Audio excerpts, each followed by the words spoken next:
Yeah, I read in this white paper that Citibank wrote, okay, back in 2018, right? Citibank, right?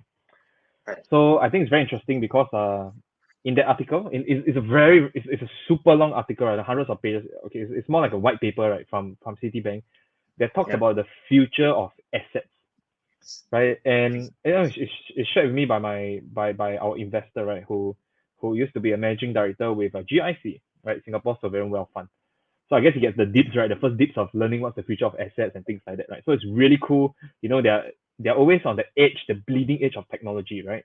So they Right. forwarded me this article and he said, Leon, just have a look at this, right? Just read these 2 pages out of this 100 plus pages article, right? Because I'm the geek, right? If you don't tell me to focus on that 2 to 3 pages, I'll probably end up reading the whole damn thing and waste a lot of time, right? Yeah. Yeah. So the 2 particular pages, right? Really, it sort of changed my life, and honestly, that was one of the reasons why I bought the crypto kitties also, right? So the interesting thing was on that article, it talks about this thing called fractionalized real estate. Yeah, Sure. like fractionalized real estate, right? So Mm. fractionalization of assets, right? So Citibank claims that they are building technology. So in the real world, like real estate, right? Now you have to literally buy one house, right? So let's say Danny buys a house, right? Okay, so Right. Danny comes to shop for a house. I give Danny a title deed. Danny owns the house to stop, right? Right. Yeah. So the future of technology, according to Citibank, which actually we can start to smell certain signs of it, right?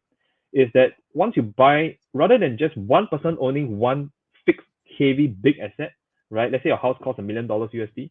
Now you can fractionalize it, right? Think of it like a really big pizza, right? Think of it like Ah, a really big fractional. pizza. They can slice it into many pieces, and everyone can Right. buy one piece of the pie, Yeah. right? Yeah. Yeah. So I found that very interesting because usually people think that like what you have mentioned rightly so, right? Like NFTs are just this hypey thing that Mm. people buy into and stuff like that. But on the back end, there's so much real things going on.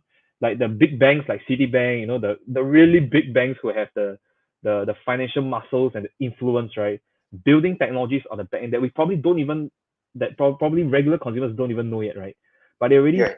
they're already building stuff to cut the houses into pizza slices, letting their own investors, their private investors probably to own a piece of it, right? And from then, you probably have derivative products, right? Like you can just bundle it up, put it into like a fund that invests in like maybe like 10,000 fractionalized real estate, right? So it's just so amazing, right? There's so many things that people can do, right? Like it's sharing economy on steroids, we call it, right? So it's Yeah. like Yeah. you can share Airbnb, yeah, and now you can finally share like hard property. You can own like 1% of a boat. You can own 1% of a cruise ship. How cool is that, right? You can own 1% of maybe your coconut tree that your neighbor is growing or something. I don't know. Yeah.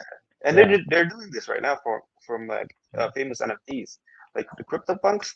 I've heard they got one CryptoPunk that's uh $260,000 in price tag and fractionalize them into 250 million NFTs and sell it in a different platform, and everyone can buy a piece of that pie, and that's revolutionary.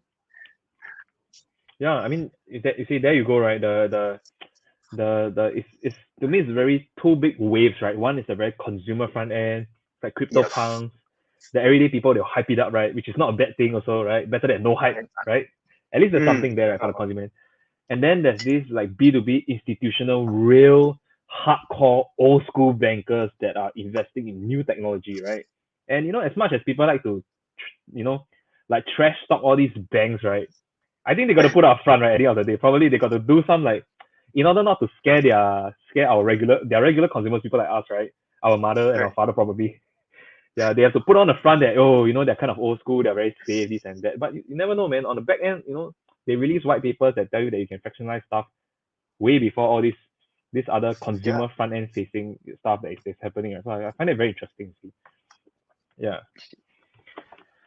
Yeah. Yes. You can. Yeah, man.